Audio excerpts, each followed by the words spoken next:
Louvado seja nosso Senhor Jesus Cristo, para sempre seja louvado. Paz e bem! Este é o canal Louvai o Coração de Maria, no qual o coração de Maria se torna o seu refúgio. Falando nele, hoje é o primeiro sábado do mês, você é convidado, convidada a fazer a oração reparadora, como Nossa Senhora pediu em Fátima. Por 5 primeiros sábados, estar em ação de graças, receber a comunhão na intenção do desagravo deste Imaculado Coração. O que é desagravar? É, com nossas orações, com nossa penitência, retirar as ofensas que são infligidas ao coração de Nossa Mãe Maria Santíssima. E Nossa Senhora disse que é da vontade do seu Filho que esse culto ao seu coração seja difundido por toda a terra. Nosso Senhor Jesus fica triste ao ver a sua mãe insultada, ao ver a sua mãe sofrendo descaso por parte dos seus filhos. E nós, seus devotos, fazemos a nossa parte e desagravamos o seu coração. Então fica aí a dica, viu? Cada primeiro sábado do mês, participar da Santa Missa e fazer alguma oração ao Imaculado Coração de Maria. Pois bem, nós estamos falando, desde o último vídeo, sobre pessoas com alta sensibilidade, as PAS, nós, altamente sensíveis, que é um traço de personalidade que faz parte de 15 a 20% da população, tanto de homens quanto mulheres, viu? Isso não é coisa só de nós mulheres, não. Há muitos homens com alta sensibilidade. E penso eu que eles sofrem mais do que nós por não se sentirem compreendidos e pelas outras pessoas não os compreenderem. Porque há um estereótipo, né? O homem tem que ser durão, o homem não pode se emocionar, o homem não pode sentir emoções pela beleza, pelas coisas que veem, pelas coisas que escutam. Então, penso que para eles é mais sofrível em relação a isso. Mas, a partir do momento que nos compreendemos, que viajamos, mergulhamos nesse autoconhecimento, fica mais fácil aceitar isso que os outros têm dificuldade para aceitar. Primeiramente nós mesmos, não é verdade? Então, no último vídeo, falamos sobre os 4 pilares que compõem a pessoa altamente sensível, que fazem parte desse traço de personalidade. Falamos do primeiro pilar, que é a sobreestimulação.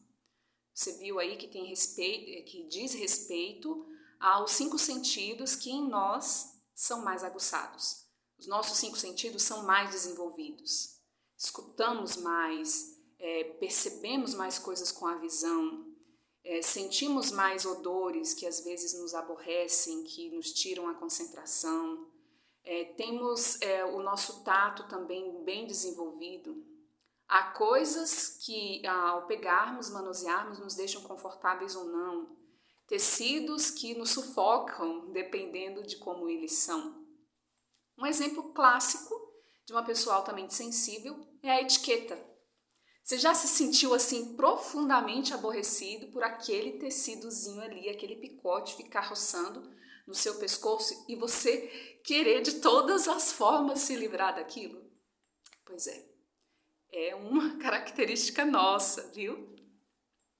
E penso também que essa informação que estou transmitindo para vocês, ela será de grande ajuda na educação dos filhos. Você aí que tem filho, um neto na sua casa, que você começa a perceber traços diferenciados nele e nela. É muito importante perceber isso já desde a infância. Por quê? Porque podemos ajudar e levar as crianças a se aceitarem, a se entenderem e aprenderem a conviver com algo que é inerente a elas. Tanto nas escolas, imagine que maravilha que não seria se os professores e os monitores percebessem essa sensibilidade da criança com a qual trabalham. Seria maravilhoso, poderia orientar os pais e seria diferente para ela e para as famílias. Mas, a partir do momento que nós nos mantemos informados, podemos e devemos ajudar. Talvez você, meu amigo, minha amiga, que é altamente sensível, tenha escutado assim: Ah, isso que você está achando, isso que você está sentindo é frescura, coisa da sua cabeça. Ah, não, você é tão sensível, com aquele tom de ironia, sabe? Isso é exagero seu. Pois é, não é exagero. Não é exagero, não é coisa da nossa cabeça. Porque nós sentimos de modo diferenciado, mais intenso. Então não é frescura nossa.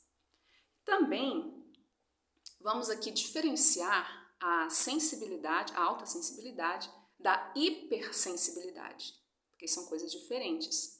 A hipersensibilidade, ela nos tira o nosso controle. Por exemplo, passo por uma situação que me aborrece, que me chateia. Aí eu prorrompo num choro inconsolável que nada nem ninguém consegue fazer parar. Fico muito assim agitado, muito ansioso e perco o controle. Isso é hipersensibilidade. A pessoa não consegue lidar. Porém, na pessoa altamente sensível, há um grande autocontrole.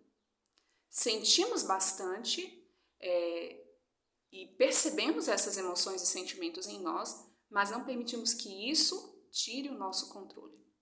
Nos emocionamos facilmente, porém não significa que vivemos assim, chorando por qualquer coisinha. Não, não somos manteiga derretida, tá? Mas quando algo nos emociona de fato, nossa, nosso coração palpita. A gente não deixa passar aquilo, porque tem significado, tem sentido para nós. Tá certo? Não confunda a hipersensibilidade com alta sensibilidade. E nessa sobreestimulação que falei para vocês, acontece que, ao captarmos tantas informações por meio dos 5 sentidos, nós nos tornamos esgotados facilmente. E qual é a tendência quando estamos nesse nível de saturação? Qualquer pessoa que está sob um estresse muito grande, sob uma pressão, ela tende a ficar nervosa, ela tende a se sentir também esgotada. Só que com nós isso é mais rápido. E quando isso acontece, temos que saber que é um momento de fazer uma pausa, viu? Não é errado você querer uma pausa antes que os outros, tá bom? Quando se sentir saturado demais, dá uma voltinha, escuta uma música que você gosta, que relaxa, vai ao ar livre, contempla a natureza, faz um momento de meditação, 15 minutos, se você tiver, às vezes, a oportunidade de ter meia hora para estar nesse momento de recarregar as energias, é necessário. Sabe por quê? Senão ficamos mal-humorados, nervosos, impacientes, tá bom? Ficamos com ansiedade elevada porque não nos poupamos.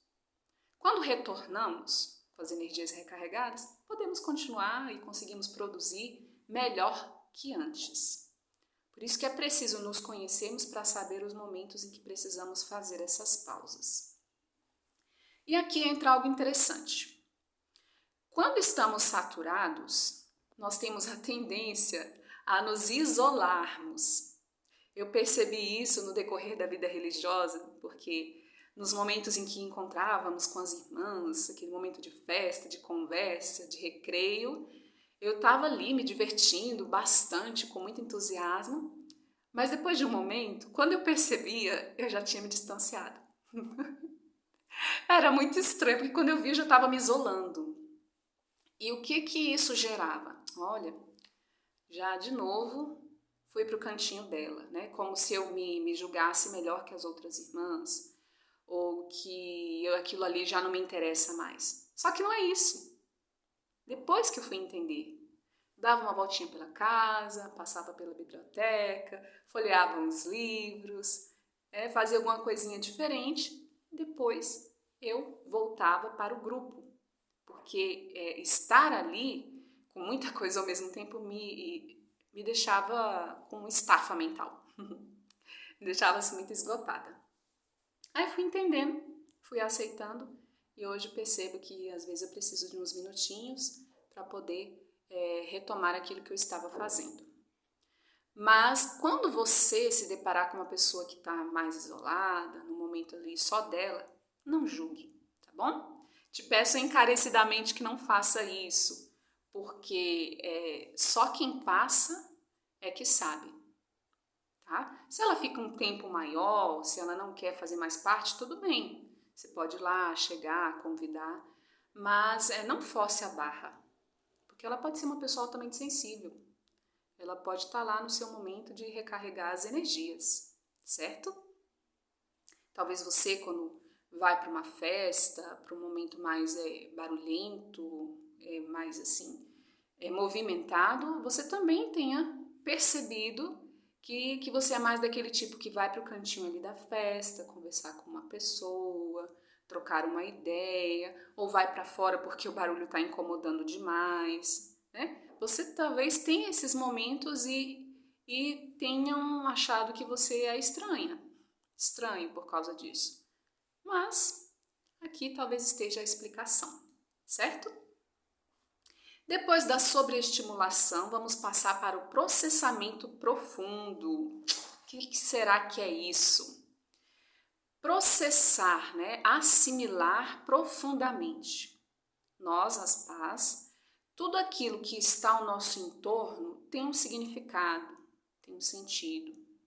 Nós assimilamos de forma mais profunda, pensamos sobre aquilo mais tempo. Por exemplo, quando eu era criança, que me desentendia com minha mãe, o meu pai sempre intervinha e pedia, tipo, que eu fizesse as pazes logo, que eu fosse lá e me desculpasse com minha mãe, aquela coisa que o pai estava fazendo para acabar com aquela situação. Só que eu percebo que naquele tempo havia muita relutância em mim.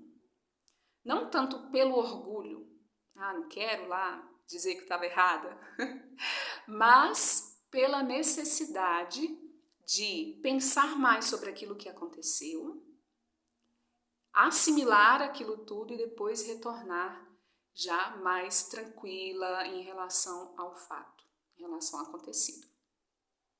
E ainda hoje na minha vida é assim, não deixei de ser desse jeito.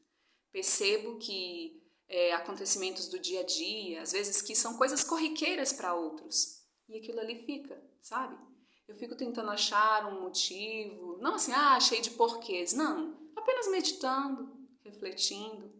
E se é algo que me fere, eu levo um tempo maior que as outras pessoas para lidar com aquilo.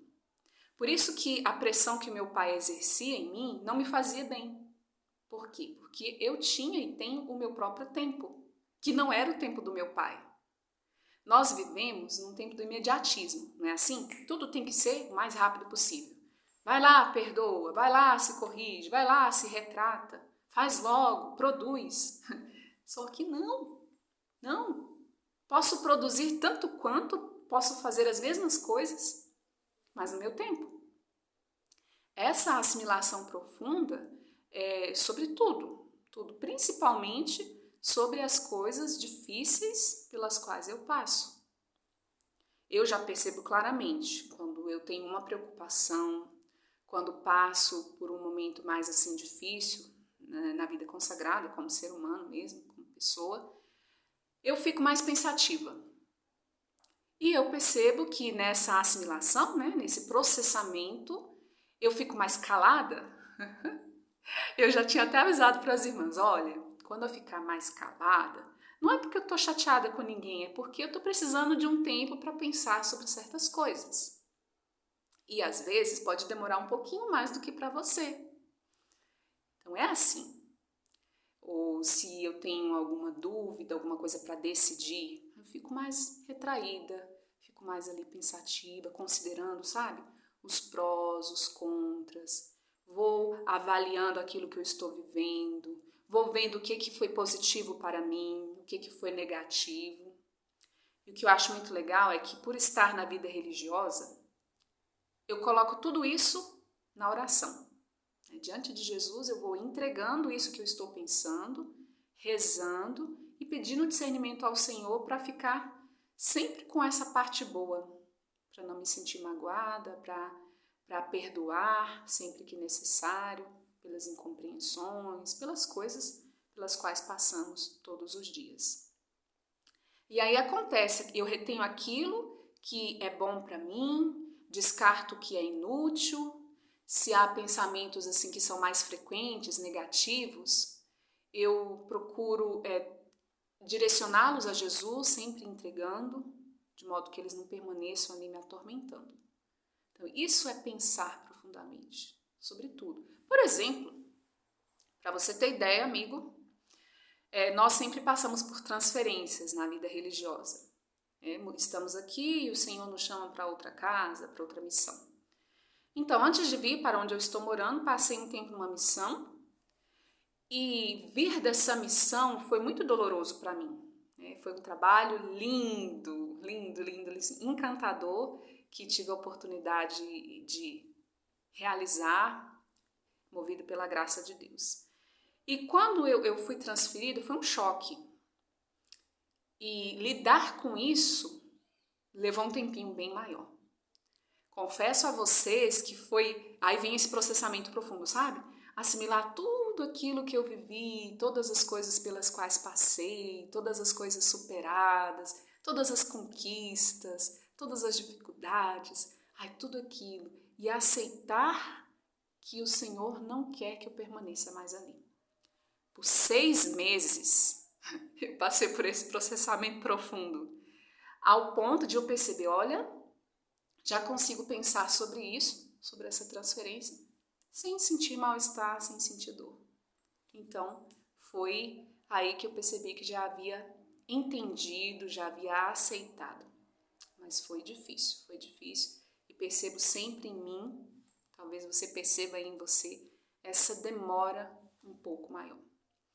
E o que é bom ao sabermos disso é que nós também passamos a respeitar aqueles que demoram um pouquinho mais, né? Aqui, por exemplo, entra o perdão. Há pessoas que prontamente conseguem perdoar. Outros demoram um pouco mais, não por má vontade, né? Não porque não desejam, não porque querem reter aquele rancor. Não, é que funcionam de uma forma diferenciada, né? Mais devagarzinho, mais ali no pensamento, na meditação. Tá certo? Ficamos então com mais esta explicação, com mais este pilar que é o processamento profundo. Então não se preocupe se você pensa demais sobre as coisas, tá bom? Você é normal. Você é normal, você tem esses momentos de introspecção, né, de olhar para dentro de si mesmo, de considerar, de avaliar, de aceitar, que são mais intensos do que nas demais pessoas. No próximo vídeo ficaremos com os outros 2 pilares, que são as emoções fortes, empatia e empatia, que estão interligados, e a sutileza, a sensibilidade às sutilezas, né, às minúcias, essas coisinhas que a muitos passa despercebido, tá bom? Até o próximo vídeo, se Deus quiser. Um abraço, fiquem com Deus.